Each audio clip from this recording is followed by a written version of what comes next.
I am Chapin Spencer, Director of Public Works, and thank you for making it out tonight for our public forum on bike share and scooter share. So we are going to run a efficient meeting tonight and start with a presentation. We'll have a Q&A, then we'll answer questions and mingle in the back. There are some poster boards to engage with. The bathrooms, should people need those, they're downstairs on the first floor. And with no further ado, I'd like to invite Mayor Murrow Weinberger up to say a few words before we get started. Thank you, Mayor.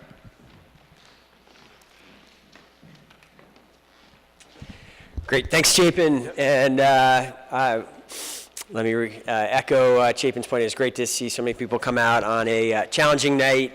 And I think that speaks to the importance of this conversation.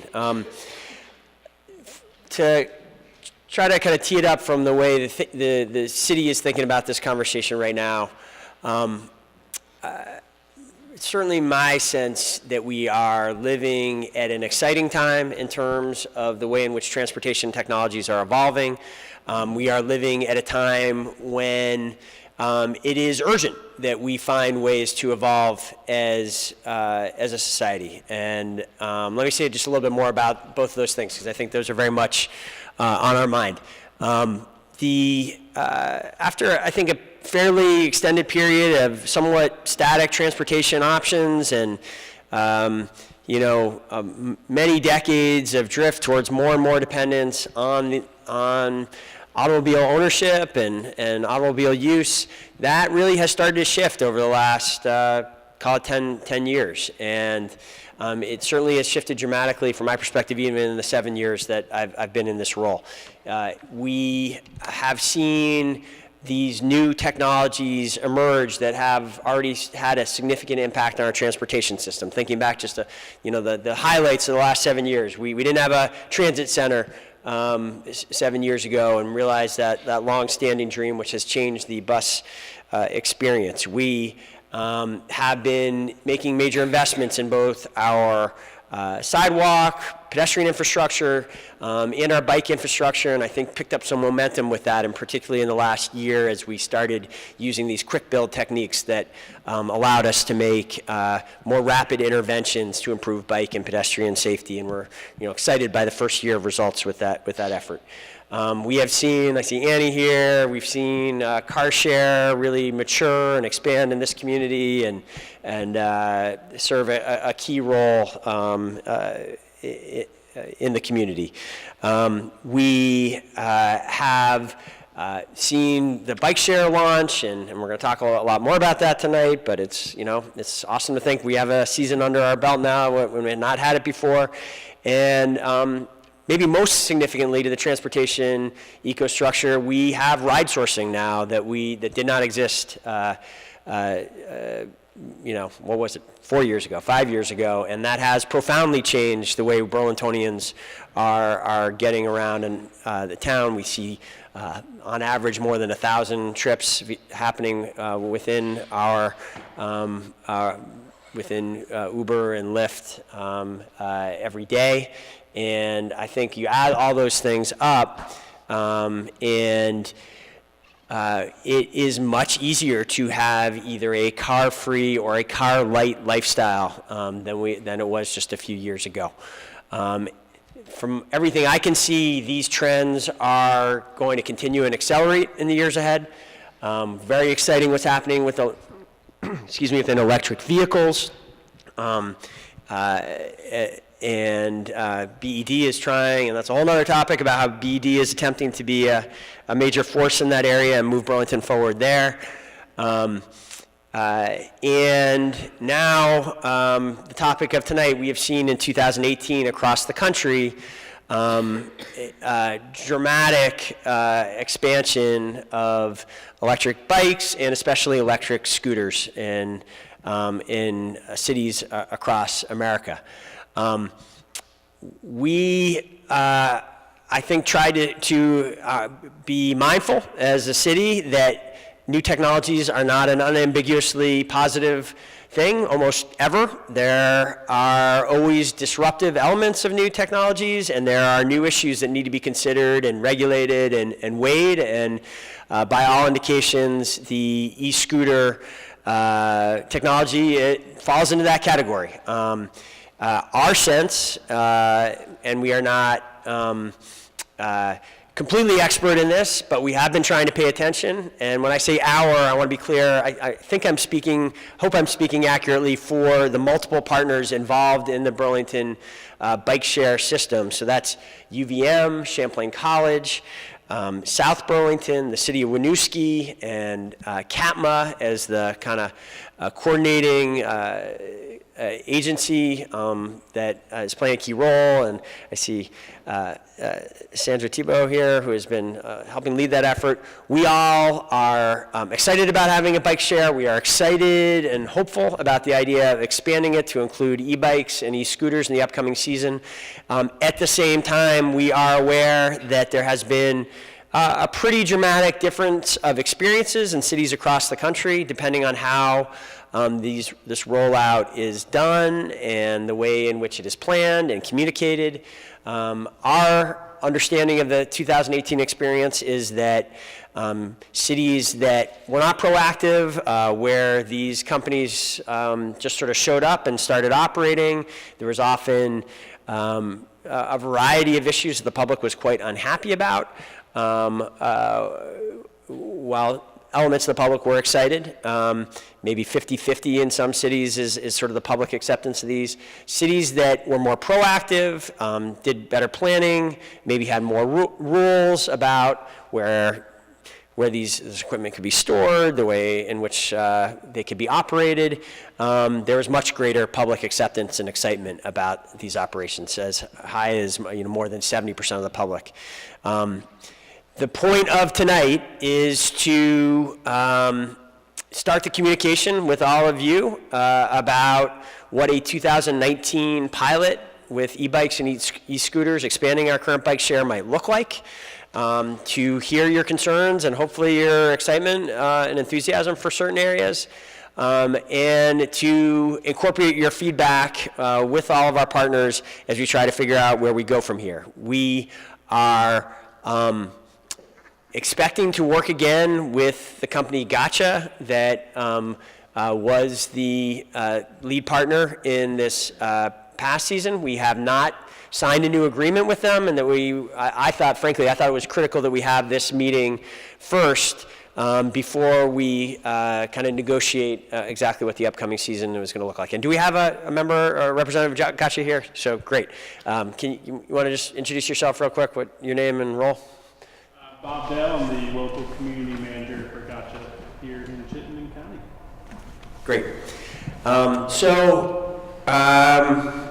With that, I guess I didn't really address what I meant by urgent time, and let me end with that. Just in that, I know there are some of you are here because you have concerns about this and real skepticism about whether this makes sense for Burlington, and I do think we have some work to do before we fully commit to this. I know there is emerging information about the public safety data.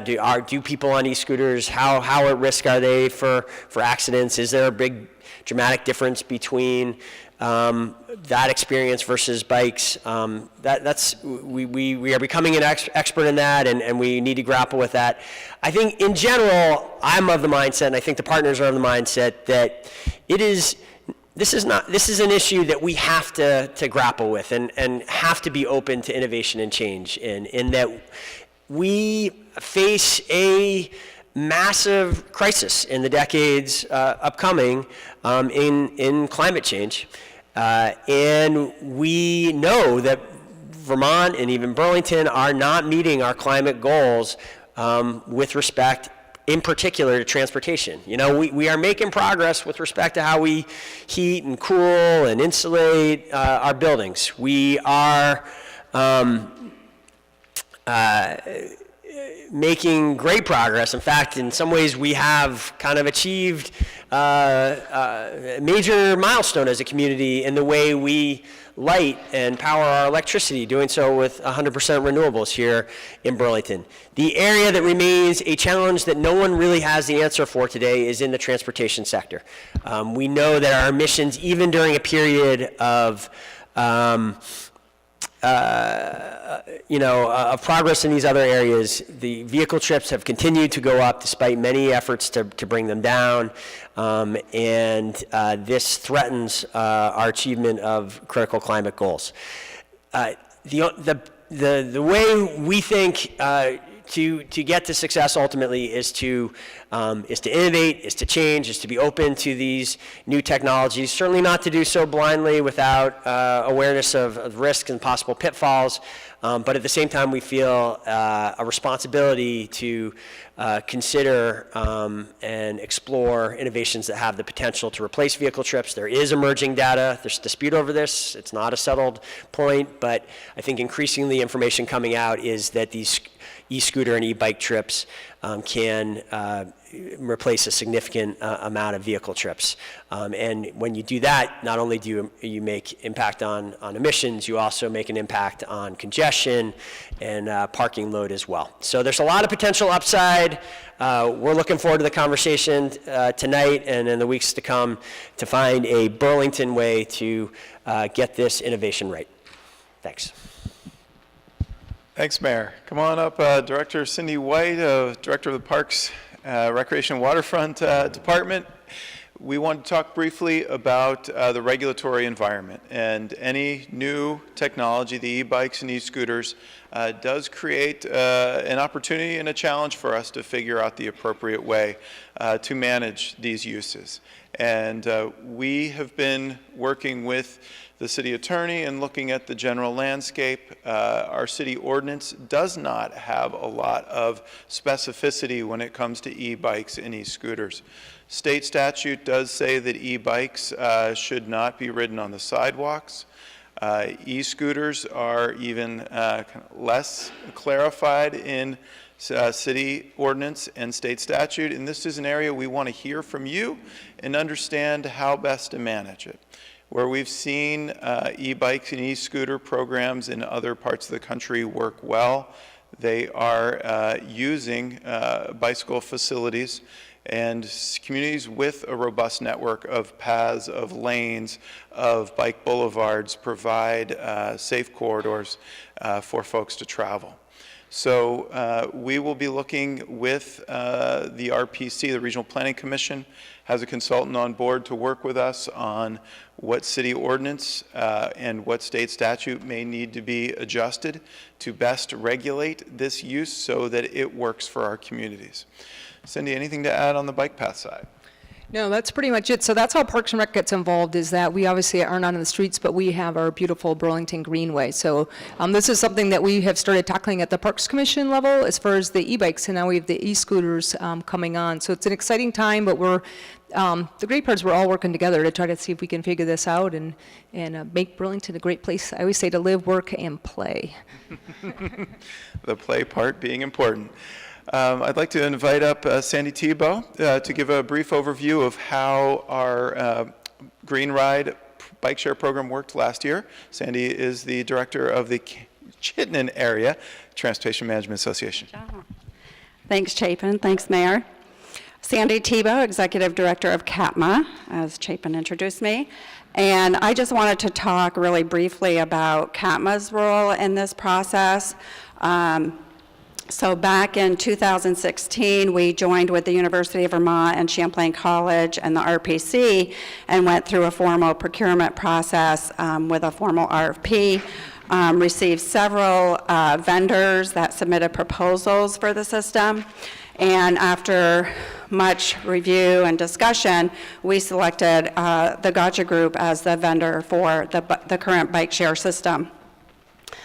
And that was implemented in April 2018 with 105 bikes at 17 stations. So I think, as the mayor said, it's been great to have this foundation to learn from and build upon. A little bit about CATMA, so some of you, I see some familiar faces.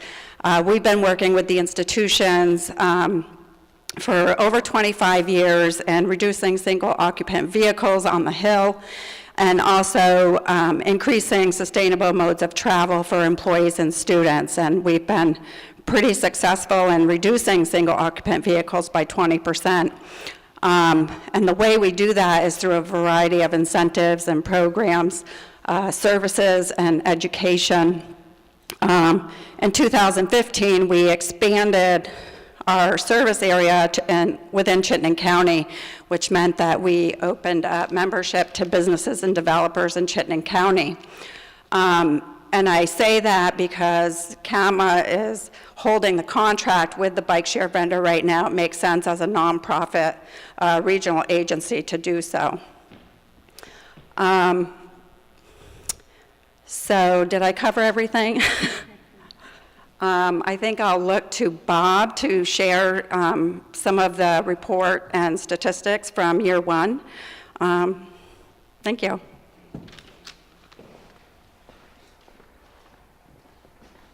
Thanks, Sandy.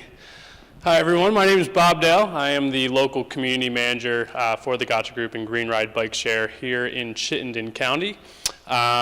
We have, as Sandy mentioned, we've been operating Greenride here in Chittenden County since April of 2018. Some of our statistics to date, we have around 587, that number kind of goes up and down, daily active members, close to 9,000 trips, 21,000 total miles biked. As Sandy mentioned, 105 bikes, 17 hubs across 3 municipalities, that is in Winooski, South Burlington, and Burlington. Our average trip distance was 1.78 miles, and our average trip duration was 18 minutes. We're hoping, now that we're looking into the spring and expanding our different options, both for mobility assets and different options, and especially hub locations, we are looking to sort of expand upon that and sort of boost some of those numbers. So we're going to give you a quick little rundown on the proposition from the Gotcha Group. Looking ahead to the spring, we're looking possibly to roll out some of these shared mobility options come around May of this spring. So the Gotcha Group, we are based down in Charleston, South Carolina. We have around 50 plus mobility assets around the United States. Our big mission is to get people to lead happier, more productive lives through transformative, power, sustainable, and accessible transportation. We always like to say when you ride with Gotcha, you ride with some fierce micro-transit advocates.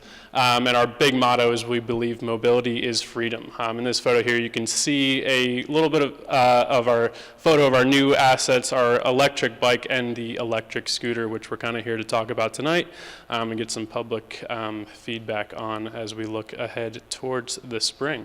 A little bit more information on Gotcha. As we mentioned, 50 plus mobility systems across the United States. A lot of those are on university campuses, and we have quite a few systems now partnering with municipalities and local partners in those municipalities around the country.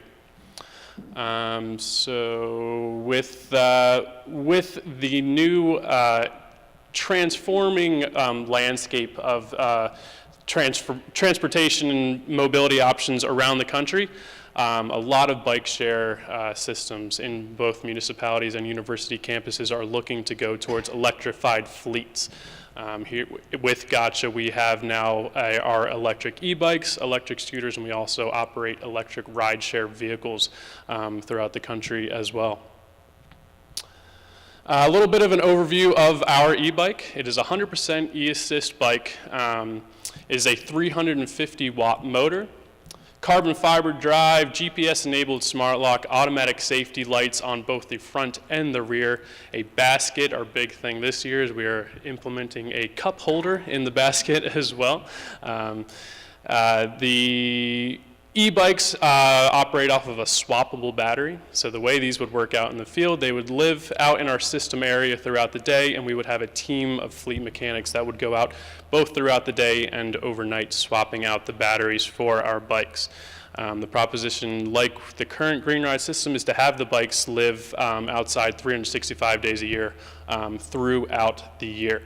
We have a smart integrated lock, cable lock, that runs off of the front of the bike. Nicole, I believe our next slide gives a little bit more rundown on the bike specifics as well. As we mentioned, integrated LED light in the front of the basket. We are now utilizing a cable lock which runs from the front of the bike underneath the basket, which can be locked to both our Gotcha proprietary racks and most township style racks that we have in the 3 municipalities at the moment.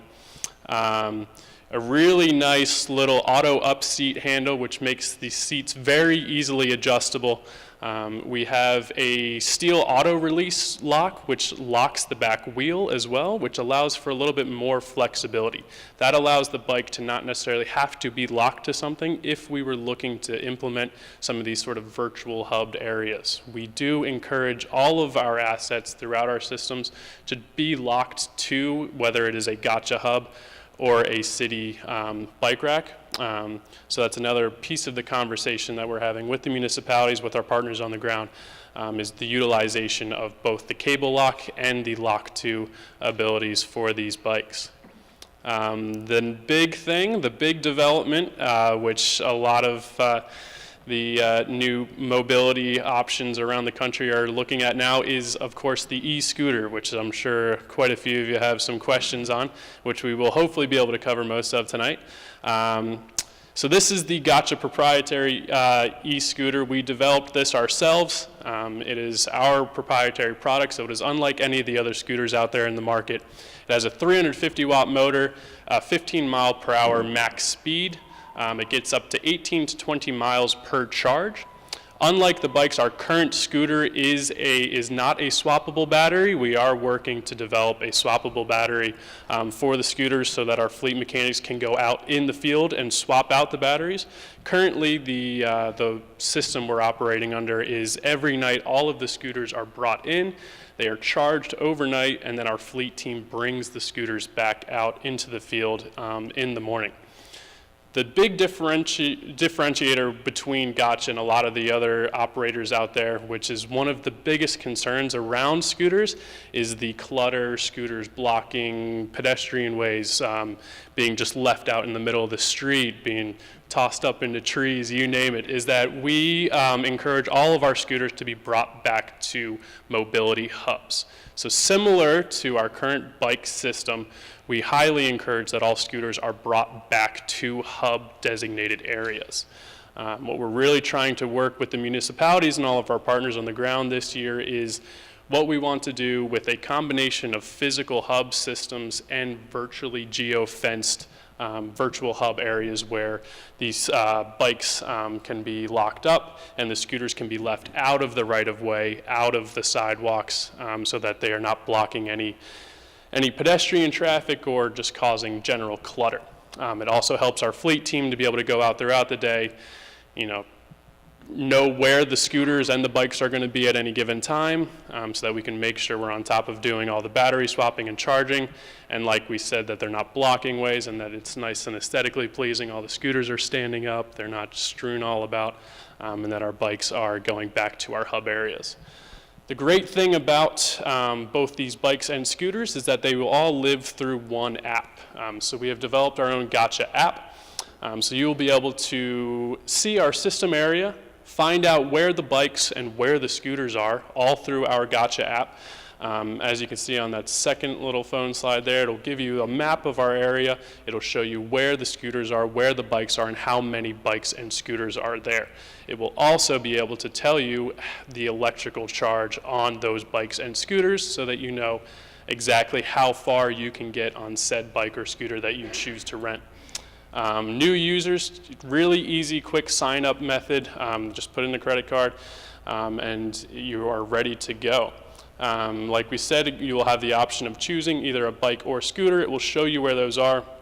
And a little bit different from what our current bikes are that have the computers living in the back of the bike where you type in an account number and it gives you all your information right there. Really easy for the bikes and scooters. All you need to do is with your smartphone or an RFID card for people who do not have smartphones. You can either scan the QR code or tap an RFID card, and then you're ready to go. Another thing we can do through our app is show people areas that we may designate as no park areas or areas that are restricted off limits for the bikes or the scooters.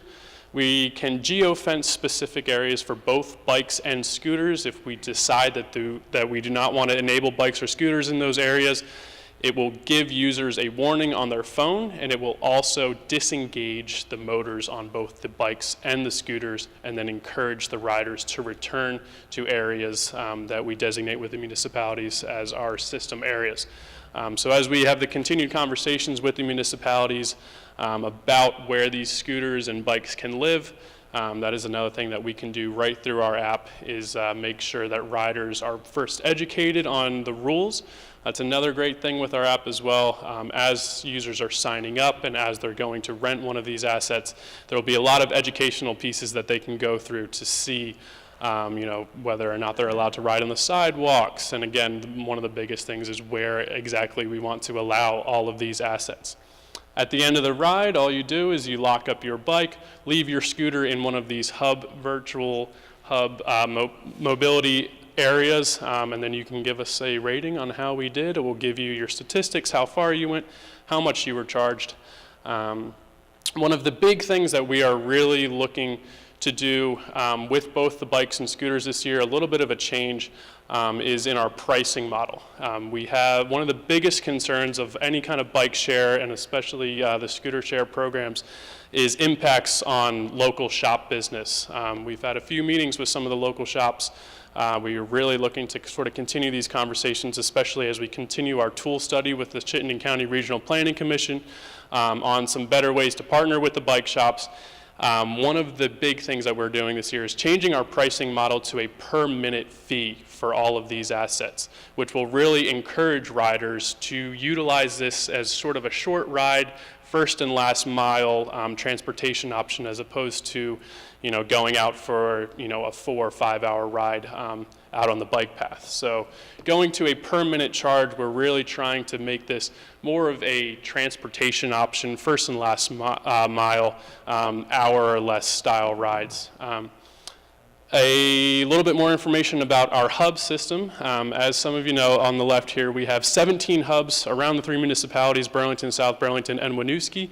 The proposition is to go to 25 physical hubs utilizing our gotcha racks with the ability to geofence some virtual areas, just like on the right there.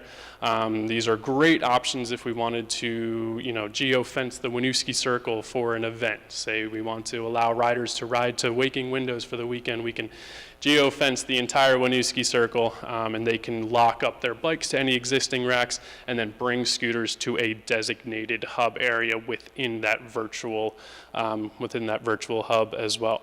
So we're really looking to sort of work with the municipalities on keeping this a really flexible system. We're trying to figure out exactly what balance we want to strike between physical and virtual hubs, which is sort of something that's kind of a rarity in the bike share world out there right now. Is Gotchas, we are really dedicated on working with municipalities and cities after they've had their conversations to really try and cater all of our systems specifically to what areas we are in. As you can see, that photo on the bottom right there, that is what we are currently using down in Fort Lauderdale, Florida. Unlike some of the other scooter share operators that are out there that just allow you to leave the scooters wherever you please, you could park it in the middle of the sidewalk, you could park it in the middle of the street if you're really pleased. We really encourage all riders to bring back the scooters and the bikes back to our hubs. And again, you are penalized if you do not bring scooters or do not bring the bikes back to either a virtually geofenced or a physical hub area. And like we said, it's kind of an ongoing conversation with the municipalities on what we want to find for a balance of physical and virtual hubs. So thank you, and I think we're going to hand it back to Chapin. Here we go. Great. Thanks, Bob. Brian Davis here? I don't think so. Brian couldn't make it. Elaine Churchill is here from the Regional Planning Commission, and thanks to their support, they've helped us fund a study to look at suggestions on stations, and also looking at the regulatory environment that we discussed earlier. There will be an opportunity, there's option back in the room to put your green dot where you would like to see a hub. There's also going to be a wiki map online soon, and then suggestions here about how to regulate and educate will be brought forward, and thanks to the RPC for having that consultant help out. So we're here in terms of what's next. You can see right up here, we're going to continue negotiating with Gotcha, see if we can come to an acceptable agreement for both parties, amend ordinances as needed, and the goal would be to get up and running by summer. So with that, we want to hear your thoughts. We do have CCTV here tonight, so if you could speak up with your question, I'll probably repeat it for the listening audience. We also have Facebook Live, is that correct? Great. So anybody can add a question via Facebook Live, and we will get to those questions later on as well if folks could not make it in the snow. So, questions? All right, let's go with Rick first, and then we'll head in the back. My first concern, as someone who is the first shop that actually rented electric bikes in town, was us. And my first concern with both of these programs is what effect they are going to have on our existing bicycle and e-bike rental system that we have out there. What I am very afraid of is that by bringing in these bikes and the electric bikes and the scooters, maybe not so much the scooters, but the electric bikes and the bikes, if you don't regulate it properly, they will bring ruinous competition to existing bike shops and locomotion. Locomotion, a third of the budget, as you know, comes from the rental of bikes on the shop there. What the city, as I understand it, has done is they've given Gotcha the most prime spot in the entire city, which is a rack down on the waterfront. And I think they give it for zero. For Segways, we pay 5% of our gross income to the city for the privilege of operating our Segways on the bike path.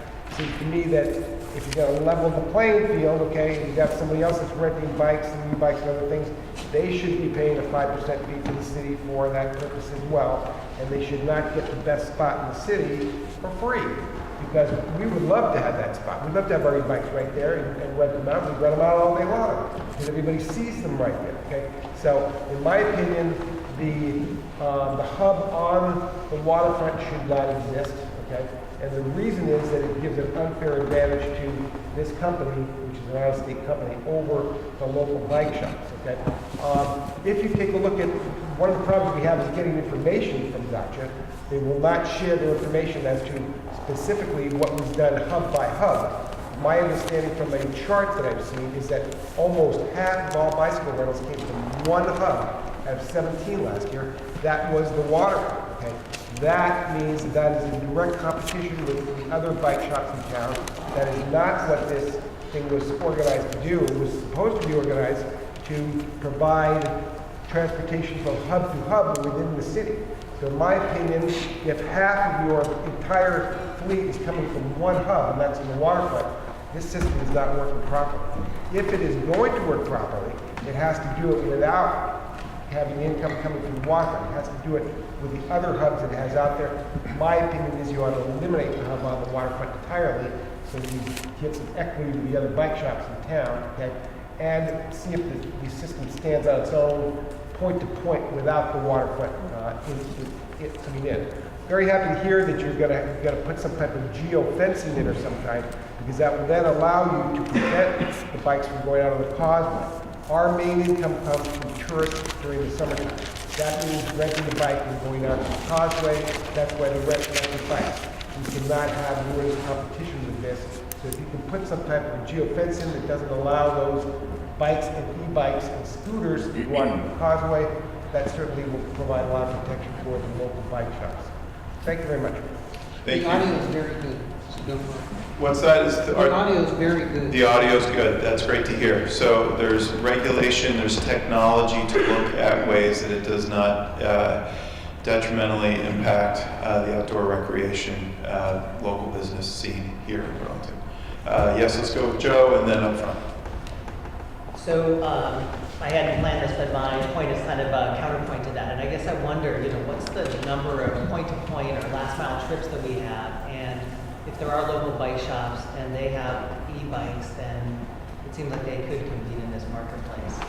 But I guess I wonder from, Gotcha, what are the numbers in some of these other cities? How many are people that are, taking them for hours at a time, that are going, places that are tourists, essentially visitors, versus last mile people? And we're so small, do we have enough people that live here that we can actually be a last mile only kind of system, or do we need the other people as well, the tourists? Okay, let's get a brief answer from Bob and then move on to the next question.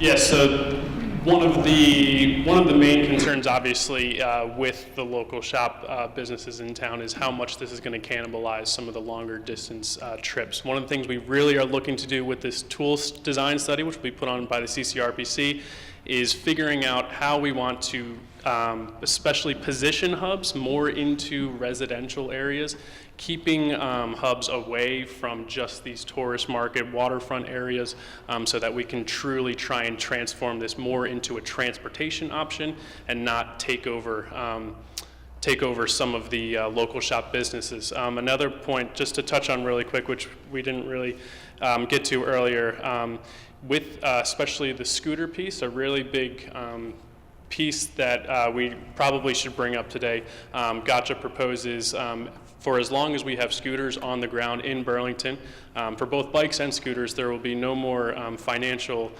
contributions that we will require from any of the municipalities, first of all, but we are actually looking to then contribute $1 per scooter per day.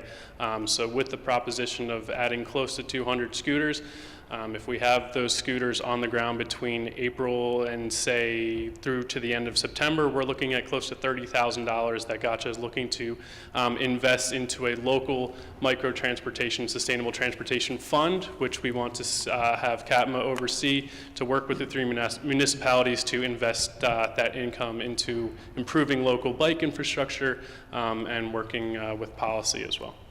Thank you so much. All right, Bob. May I have a speak? May I have a mic? Yes, I don't think it comes all the way over, but you're welcome to come on.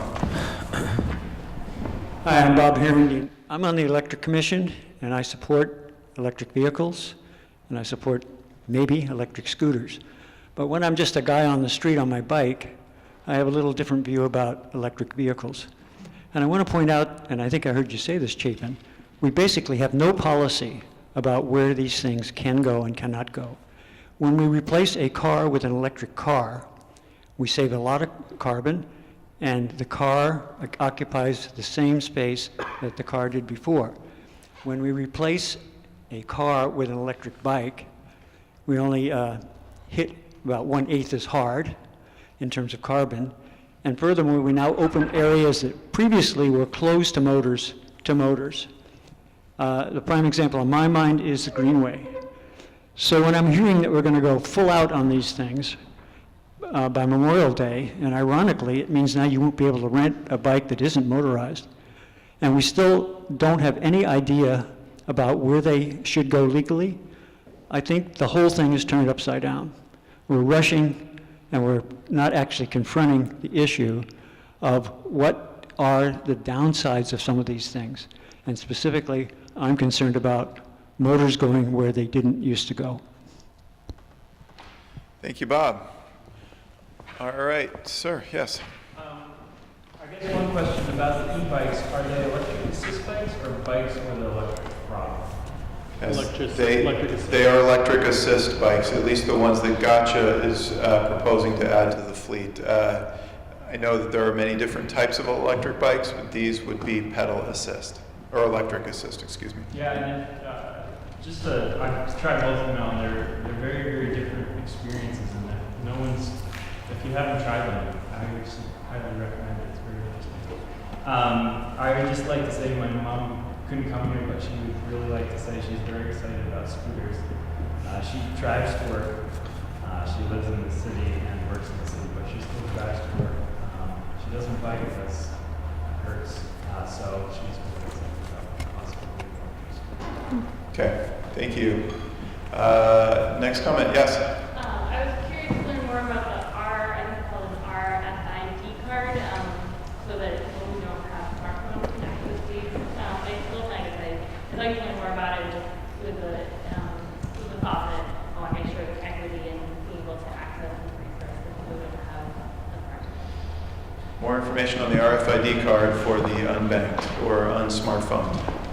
Yeah, so we currently partner with Old Spokes Home, who we are looking to continue our partnership with and bolster our partnership with Old Spokes Home. If any of you did not catch the mayor's Facebook little visit to their new space, highly recommend checking it out. They're moving into a beautiful new space.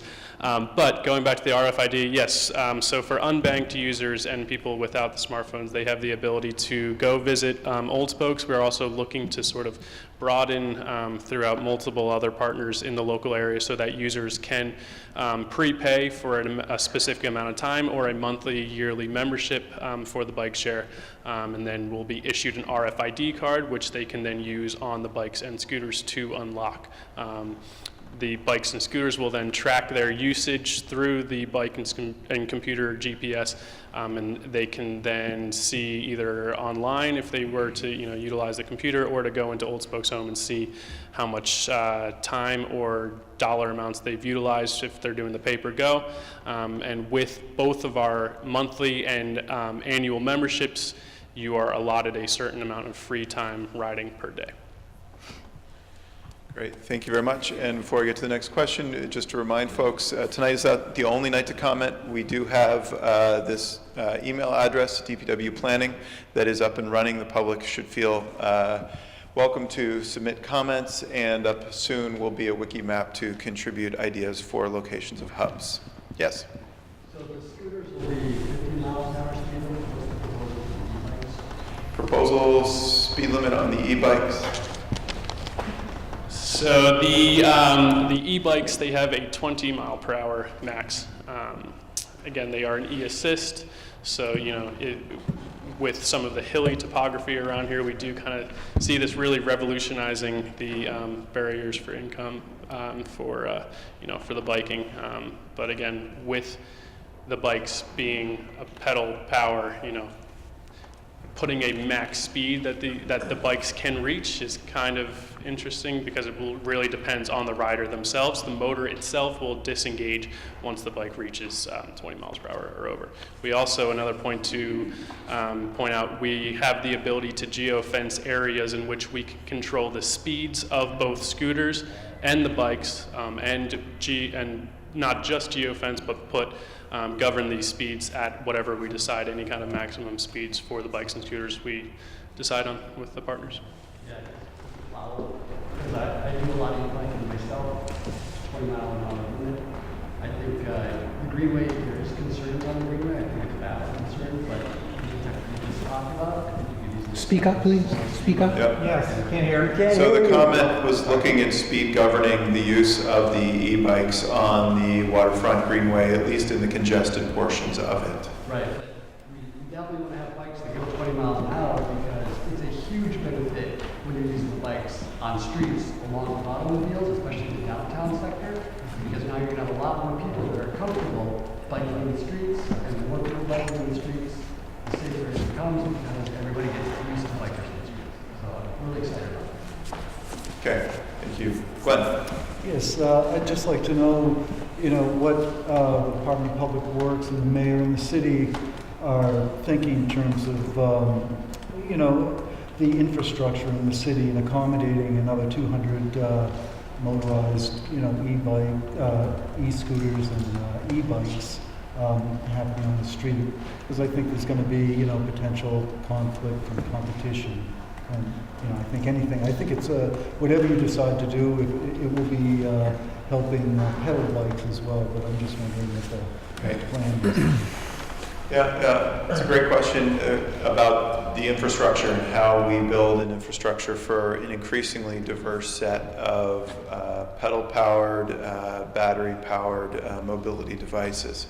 The city has been expanding its infrastructure, both on-road and off-road. This year we have bike lane expansions planned for Lower Pine Street and for Flynn Avenue and a number of other communities.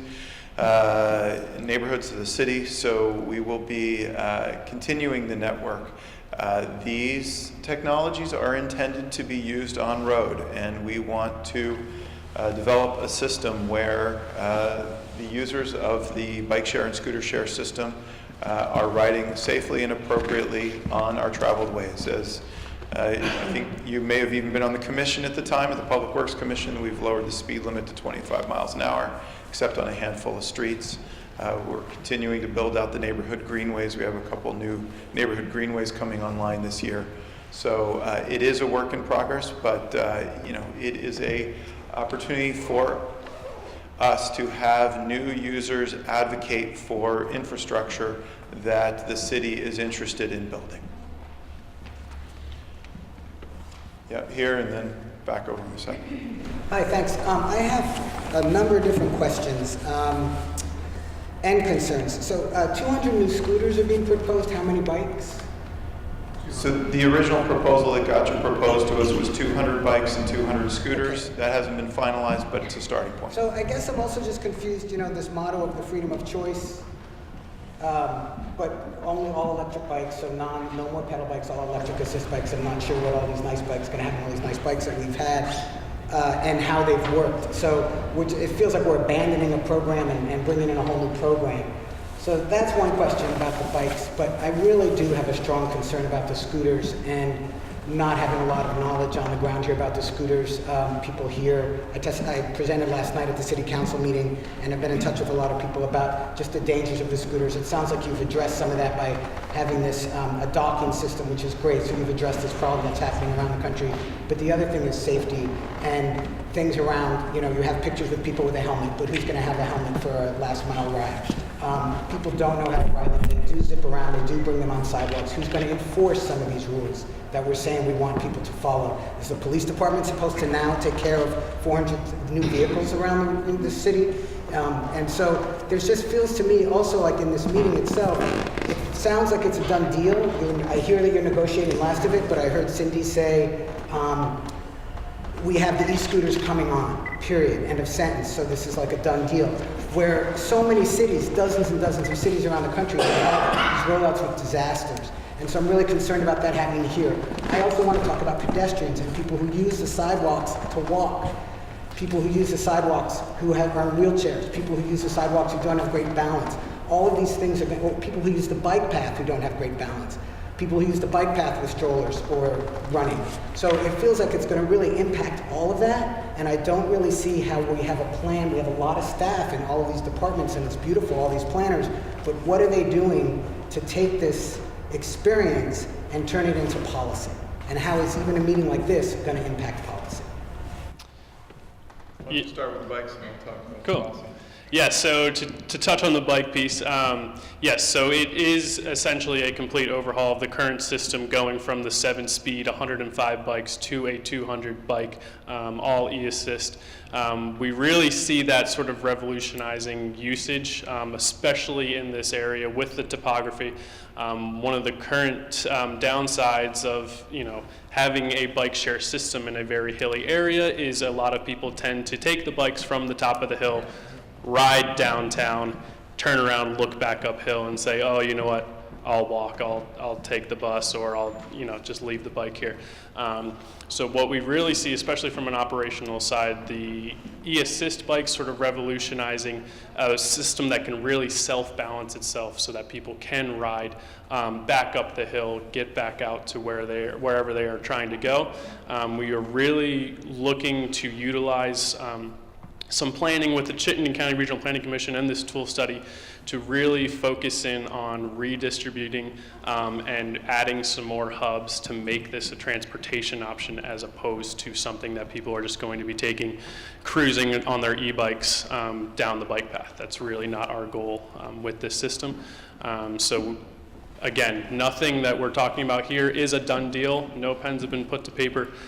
We are really looking to go through all of the planning conversations with the city, being there at the table with them.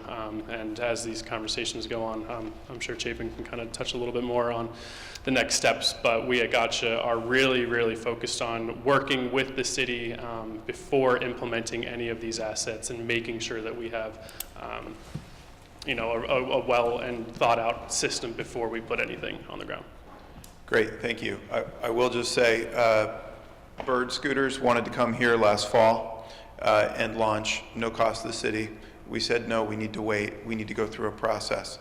It was the mayor who said to us, we want to do a public forum and engage the public before we sign a contract so that we can understand how to move forward. It was the city of Burlington who asked the RPC for the money to do a study with Tool Design Group so that we could figure out how best to regulate this program. I don't disagree that there aren't risks. There are challenges, and we are learning. Last year's program was a limited launch. This year's program is going to be more challenging, and for that, we have asked for these additional resources. And we have also gone to Gotcha and said, Gotcha was interested in signing a multi-year contract. We said we want to do a 1 year with options to continue. We need time to evaluate this emerging approach. And so those are some of the steps we've taken to take that measured approach. Yes, Sarah, and then Sandy. I just wanted to take the opportunity to react to your reminding us about the speed limit in the city. As you know, it's one of my prime joys, unrealized. And so I look to the possibility of electric, whatever, joining the roads, mostly to help auto drivers realize that they're not the only ones that can enjoy the infrastructure. So my point is that I'd like us to think about what it's going to take for people to actually drive the speed limit. I've come to the conclusion that people won't do it voluntarily. And I think if we took a poll here, and it's really limited population, that probably not more than 2 or 3 people would say, yeah, I conscientiously do not exceed the speed limit in town. So I worked with somebody in locomotion this week, stuffing bags to give appreciation for people that ride in the wintertime. And somebody there said, oh yeah, I put 6 miles an hour over this speed limit in South Burlington, so from 25 it's 31, because I don't want people in my rear. This is somebody who's worked volunteers for locomotion. I just know anybody I talk to, whether it's my wife or Joe, anybody, people really have a hard time following the speed limit. And so if we get more people on the road, I think it's going to be strategic to somehow deal with all the cars, whether it's DPW or the police or the school buses, whoever's driving, all of us really fail, from what I can see, to come close to observing the speed limit. So I think that anything we can do to make that more of a reality, I don't know what it is, I'd encourage us to do so. Great. Before I turn to Sandy, I will say that one of the pieces that was recommended in the bike walk plan that was adopted 2 years ago was a Vision Zero platform, which is 0 fatalities and 0 serious injuries on the roadways.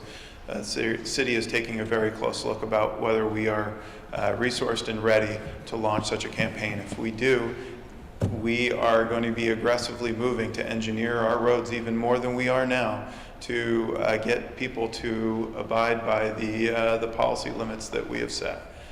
Yes, Andy. Question first, and then a comment. The question is your current thinking that the e-bikes and the e-scooters would be welcome on the bike path? Welcome on the bike path. I would say that that is a topic that's open for discussion. That's why we are here tonight. I think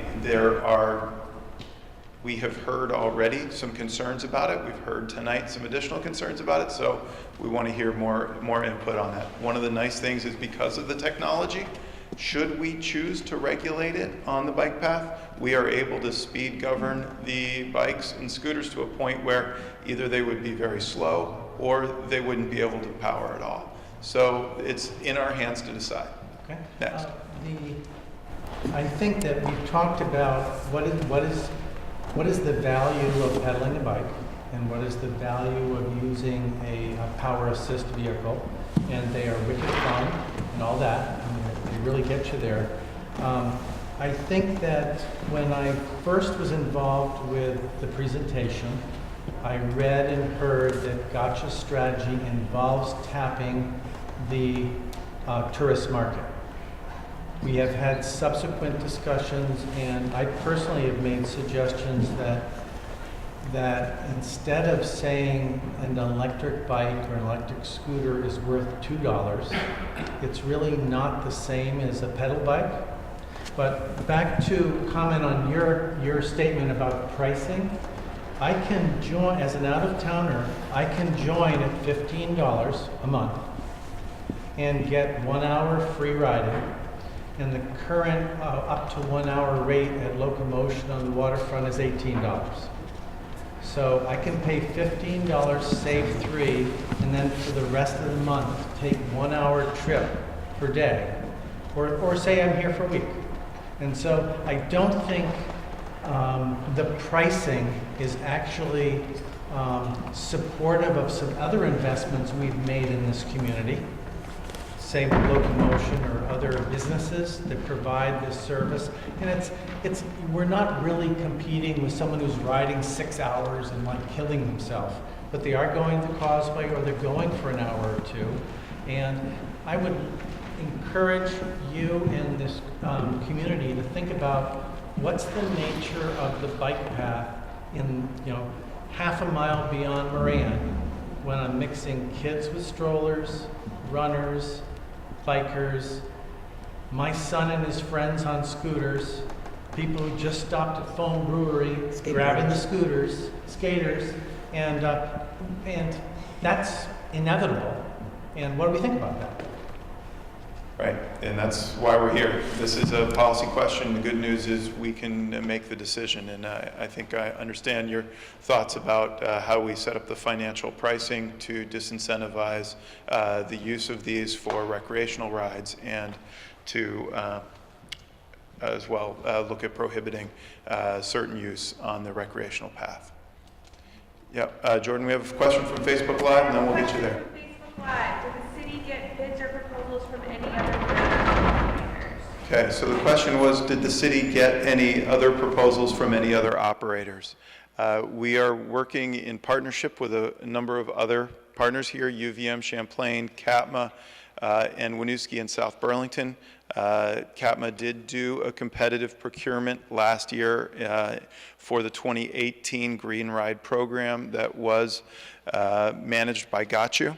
And so this round, there has not been a formal procurement process, but there is a negotiation underway for the 2019 proposals. It does not mean that this community can't decide that we want to regulate this in a way where we want multiple vendors in our community. That is a choice we can make. There are pros and cons. With multiple vendors, you get choices. At the same time, you get additional companies with varying price points, with different management strategies, and it may be more difficult for our community to get the type of program we want. Those are choices. Yes, right here. Yeah, I was just wondering what you project the impact is. Like, I don't have a feel for how many car miles are driven per day. If you look at the scooter miles, you're talking potentially 4,000 scooter miles per day. So how big an impact would that have on the total car transportation system? Good question. I'm not sure, but Bob, you're welcome to come up and give a short answer if you'd like, and then we are going to move to wrapping up so that we can have folks provide input in the back. Okay. The conversion we use at BED is that one electric car replaces one electric car, regular car. That's 10,000 miles. I'm doing it on a per car basis. One bike replaces 1/8 of a car because it's only used seasonally. It doesn't answer your question completely, but it compares the relative impact of an electric car and an electric bike. Okay, great. Thanks. Mary, and then JP, and then RJ. I have a couple of questions. One is this an all or nothing? Can we have e-bikes and not have scooters if that's what we decided as a community? And keep regular bikes, maybe. And then I'm interested in the maintenance part of it. You said maybe they would come around and collect all the scooters. What does that entail in terms of equipment, and what would that look like? Great. I'll answer the first question, which is it is in our right to decide we want to go with bikes, we want to go with scooters, we want to go with both. The city can regulate and allow operators to have hubs within our right-of-way under our encumbrance ordinance. So as to the others, I'll give it to Bob. Yeah, so to touch on the operational side of things, the way we foresee if we decide to go with both the bikes and the scooters, we would continue our relationship with Old Spokes Home, who does all of our rebalancing and battery swapping on our current bike system, to continue as our partners for our bike maintenance as well as our bike battery swapping in the field. And then we would be hiring on a local team to help manage the scooter side of things. So what we use in other systems is at 11 p.m., our fleet mechanics go out, they collect all of the scooters out of the field, they are stored in a facility, charged overnight, and brought back out and redistributed out through our hub systems at 7 o'clock in the morning. We then have teams that are staffed throughout the day whose sole jobs are to go out and collect any scooters that may have been left outside of hubs or in the public right away to help make sure that we are keeping it a nice, tidy, and orderly system. Great. Thank you, JP. Okay, so there's I got a few things. So first off, I work at a bike shop. Our normal bike rentals were down last year. So I think, you can ask maybe Zandy, I think the same thing. And my question is that we saw total trips, but we didn't see where each trips were coming from, which mostly what we saw was, when we saw diagrams, was 60% of all the trips were taken from Church Street or the waterfront. And that to me isn't like I thought this was supposed to be someone who is getting off the bus, getting into town. If they're already in town, you're not saving any carbon emissions because they've already driven here. They're already here. They're gonna come, and I think someone suggested, do we really need a last mile? If they're already in town and they're going to the bike path, they were going to go there regardless. Do we need to get electric bikes on there or electric scooters and stuff like that? But we were down because if you look on Church Street, there's on the waterfront, the majority of all the bikes, percentage-wise, are mostly in those locations there, and they're less expensive. So that's, I first was under the impression that it was going to be more the old North End, the new North End, get the people to actually ride into these areas to do it. And that was kind of my big concern.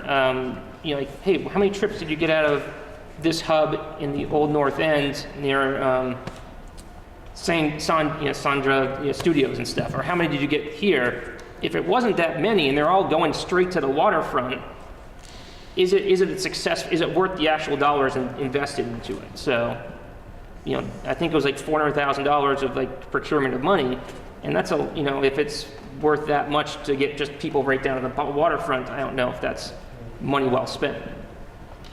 Great. I'll answer that one. You're welcome to ask additional questions. The model of the bike share and scooter share is changing dramatically. Last year, the city of Burlington did contribute $40,000 to last year's pilot. This year, the model has changed so quickly among the whole industry that we've gone to a place where, as Bob pointed out, they're looking for no municipal contribution and actually proposing to share some of the revenue with the municipalities on building out the bike and pedestrian infrastructure. I share some of your concerns, JP and Zandy and others, Rick, who have talked about the locations from this last year. I think we learned with a small fleet and few hubs, there weren't great opportunities for ride from hub to hub that met people's needs, and that too many of the trips, from my standpoint, were out and back trips from a particular hub. This venture for me is about mobility, and that is why we're proposing a larger fleet, why we're proposing many more hubs, and I am very open to hearing the public's interest about where they do want hubs and where they don't want hubs. And that is very much an open conversation, which is why you're here. Any follow-up? I'll get you, maybe a little bit. Great, there was one more behind you, Annie, I believe. Oh, yes, RJ, sorry. I also have a bunch, but I'll try to pick one. We really need to do ride tests before the rollout. One of the big problems with last year's rollout, I'm a fairly active user of the bike share, even though I have my own bike and ride it a lot too, was that it wasn't geared properly. Like, you try to get up any of the hills in town, I'm an everyday rider, fairly young person, and it was tough. Like, I would take a break halfway up Maple Street. So you need to test with a wide variety of riders before deploying the equipment. And I do worry about the scooters being able to get up the hill and the balance and being able, maybe it's just because I haven't got a lot of personal experience on scooters, but that seems kind of dicey. So yeah, ride testing. My thoughts on some of the concerns that have been brought up, you know, bikes are bikes. Like, even if they're e-bikes, like, they're still bikes. You use them the same way. Like, you're still going the same places. And we should pretty much treat them the same. Like, don't allow them on the sidewalks in the CBD, scooters either. But outside of there, like, a lot of times sidewalks are essentially empty, and it's not really a problem to ride your bike on the sidewalk. And, you know, I think we should just apply the same inter-fire district rule to scooters and call it a day. Okay, thanks for that input, I appreciate that. Annie, and then Aaron. Thanks. I'll step back and take a kind of big picture comment and say I'm appreciative that the city feels a sense of urgency to reduce transportation-related emissions, and that's awesome. I'm happy to live in a city that prioritizes that. And I'm excited that in the past year we've doubled the number of shared mobility options, and we're potentially going to triple it. And I think that making those options available is a huge, part of the solution to getting people to be less dependent on privately owned vehicles. And I just encourage the city with that same enthusiasm and swiftness to think about the other side of the equation, which is to make the default choice of owning a private vehicle less favorable and less easy and less convenient, so that people will really gravitate towards shared mobility and not feel the need to drive around a personally owned car and, drive from home to work in the same city and think about using these other modes. So it's awesome. I'm excited, and yeah. Great, thank you. And I'll take two more, and then let's head out back for Mingle and Dots. Is the data that's generated by this system, like what hubs are getting used, how many miles per bike, how many trips per bike, etc., is that going to be publicly available, or is that gotcha's data? Right, so that can be negotiated as part of the contract. And so this is why we're here. And it sounds like, from what I'm hearing from you and others, that it should be public. So, as whether or not the data on ridership and where the bikes are taken and scooters taken, whether the data is publicly accessible. That's a must. We've been asking for over a year for that information. We did not get it, okay? They will not give it to us hub by hub. The public cannot make rational decisions about whether the system works or not without having that information. So in my opinion, if the city is, if you're not going to get that information out of the system, don't enter into a contract with that company. Okay. We are taking notes. Thank you, Nicole, for keeping us all these good comments written down. Any last comment before we break up? I just wonder how decision-making is actually going to happen. You said this is open for discussion, and we're going to talk about it, but how is decision-making actually going to be happening, and who's going to be responsible for that? Great. I will ask Sandy to come on up. CATMA helped organize this effort last year. The city has asked to be part of the organizing committee between UVM and Champlain and CATMA and the 3 municipalities so that we can be an active player. But in any partnership, it's going to be a team decision. Exactly. I would just add too, when we initially signed our agreement with Gotcha, it was a 3-phased project. So we had agreed to launch with 105 bikes with the intention right from the beginning to expand into phase 2 and phase 3 based on the experience and the data that we acquired. So I would just mention that. And also echoing Chapin's point about forming a advisory committee, CATMA really facilitating that group and having the municipalities, the university, the college, the RPC, some key stakeholders on that committee to make decisions. Great, so please send us comments via email. The goal here for us is to be getting a vendor under contract. The hope is within the coming month so that we have time to shift and get something up and running for this summer. So please get us your comments in the next couple weeks. We really appreciate you being here tonight. Thank you for your leadership, Mayor, on all sorts of transportation options. Look forward to the ongoing conversation. Make sure you've signed in if you want to stay in touch with us as this project moves forward. Thanks for coming and safe travels home.